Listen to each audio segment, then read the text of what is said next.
តើបងប្អូនហ្នឹងឯងសម្រាប់ថ្ងៃនេះមានអសងមួយគ្រឿងបងប្អូនភ្ញៀវគាត់បានដោះយកមកសម្រាប់អសងនេះ023 24បងប្អូនអញ្ចឹងសម្រាប់បងប្អូនដែលជាអសងបាទមានអារម្មណ៍ថាខ្សោយលេខ1លេខ2អត់សូវបានលេខប៉ាបាទព្រោះដោយសារទី1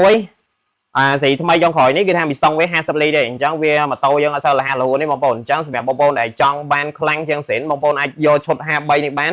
ហើយសម្រាប់ម៉ូតូនេះគាត់បានធ្វើក្បាលកន្លែងហើយយើងគ្រាន់តែយើងដូរច្បាប់ហើយណាបងប្អូនច្បាប់សេនពីដើមចូលហើយបន្ទាប់មកគាត់បានឡើង53ខ្ញុំដូរបំពង់ដោយសារម៉ូតូគាត់ទៅធ្វើដែរទេដូរបំពង់ហើយតែកណ្ដាលបំពង់វាអត់សូវល្អ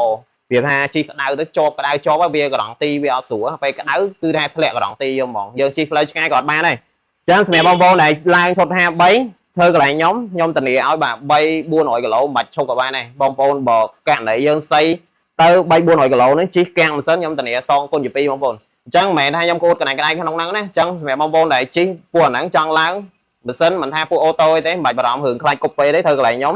ហើយការសៃដូចខ្ញុំថតឲ្យបងប្អូនមើលអញ្ចឹងយើងមានលេខសៃត្រឹមត្រូវហើយក៏វាស់កម្រិតវាត្រឹមត្រូវជាមួយនឹងមីស្តង់ហើយមួយកវ៉ាត់ដែរមិនមែនចេះតែសៃរុញដៃទៅស្មានអត់បានណាបងប្អូនព្រោះពាក្យតែជាងកន្លងមួយមិនមែនធ្វើ LL យកតែលុយភ្ញៀវទេអញ្ចឹងបងប្អូនដែលចង់មានកន្លែងច្បាស់លាស់ធ្វើទៅមានគុណភាពបងប្អូនអាចតាក់ទងមកខាងខ្ញុំបានខ្ញុំហ៊ានធានាជូន100%ទៅវិញអញ្ចឹងសម្រាប់បងប្អូនដែលនៅតាមខេត្តចង់ធ្វើអាចដោះសេមីក្បាលកន្លះ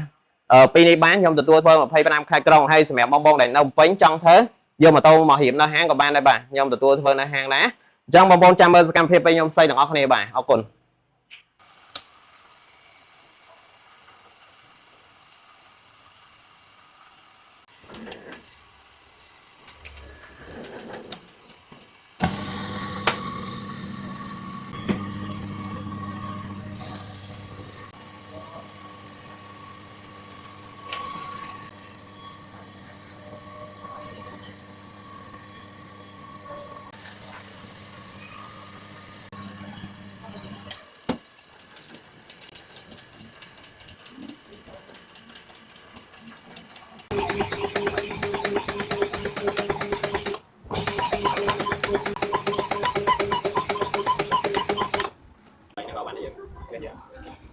lại nào tem cho không